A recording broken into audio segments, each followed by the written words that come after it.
Hello everyone, কি অবস্থা সবার? আশা করছি সবাই অনেক ভালো আছেন। গতকালকে আমরা যারা উইনার হইছিল, উইনার ঘোষণা করছি এবং যথারীতি খেলাটা আ আসলে ফেয়ার হচ্ছে না বলে আমরা চিন্তা করছিলাম যে খেলাটা বন্ধ করে দিব।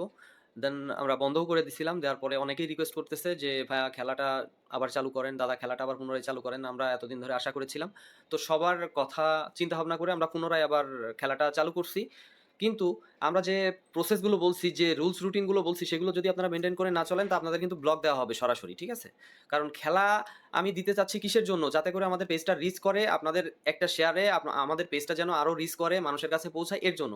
কিন্তু আপনারা যে শেয়ারগুলা দিচ্ছেন, সেই শেয়ারগুলা তো কেউ লাইক, কমেন্ট তো দূরে থাক, মানে একটা লাইকও করতেছে না কেউ।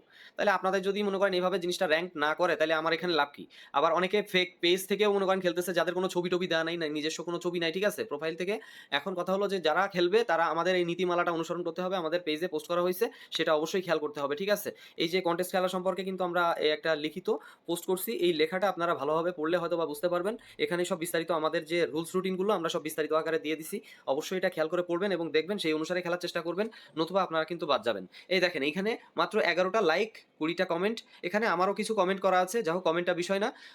শেয়ার পড়ছে ৩৩ টা। তো ৩৩ টা শেয়ার আসলে কিভাবে আসছে এটা আমরা একটু দেখি। ৩৩ টা শেয়ার আসছে কিভাবে? এখানে একজন দেখেন কতগুলো শেয়ার করছে। ১, ২, ৩, ৪, ৫, ৬, ৭, ৮, ৯, ১০, ১১, ১২, ১৩, ১৪, ১৫, ১৬, ১৭। ১৭ টা শেয়ার করছে। তার আগে শেয়ার করছে ১৮, ১৯, ২০, ২১, ২২, ২৩, ২৪, মানে টোটাল একজনেই ২৪ টা শেয়ার করছে একটা পোস্টে। এখন কথা হলো যে আপনারা যদি এতগুলো করে শেয়ার করেন, সব গ্রুপ রইছে। মানে যে গ্রুপগুলো আসলে পোস্ট করলে সেখানে কেউ দেখে না বা ওইখানে কেউ একটা লাইক করে না, আপনারা সেই ধরনের গ্রুপে যদি পোস্ট করেন, তো আমার তো কোনো লাভ নাই। আমি আপনাদের ফাও আমি চেষ্টা করতেছি যে আপনাদেরকে গিফট দিব। কিন্তু আপনারা তো যে প্ল্যাটফর্মে আমাকে শো করতেছেন, সেখানে আসলে আমার তো কোনো মানে প্রয়োজনীয়তাই আমি খুঁজে পাই না। যার ফলে আমি মানে চিন্তা ভাবনা করছি খেলা থাকবে, বাট যাদের কারণে আমার এই খেলাটাই বিঘ্ন করতেছে, আমি তাদেরকে ব্লক দিয়ে দিব। সেটাই হচ্ছে সঠিক সমাধান। এটাই ভাবছি এবং এটাই করব। ঠিক আছে? তো যাই হোক, এবারের মতন আমি আরকি সুযোগ দিলাম। আসলে বারবার তো আমরাই সুযোগ দিয়ে আসতেছি। এই সুযোগটা নিয়ে মানুষ যে এতটা অপব্যবহার করবে, এইটার প্রমাণ আসলে আপনাদেরকে আরেকবার দেখানোর জন্য এই স্ক্রিন রেকর্ড ভিডিওটি বানালাম। তো আপনারা দেখেন, দেখলে বুঝতে পারবেন। ঠিক আছে? তো সবাই ভালো থাকবেন, সুস্থ থাকবেন এবং এনিকা পলাজুলের পাশে থাকবেন।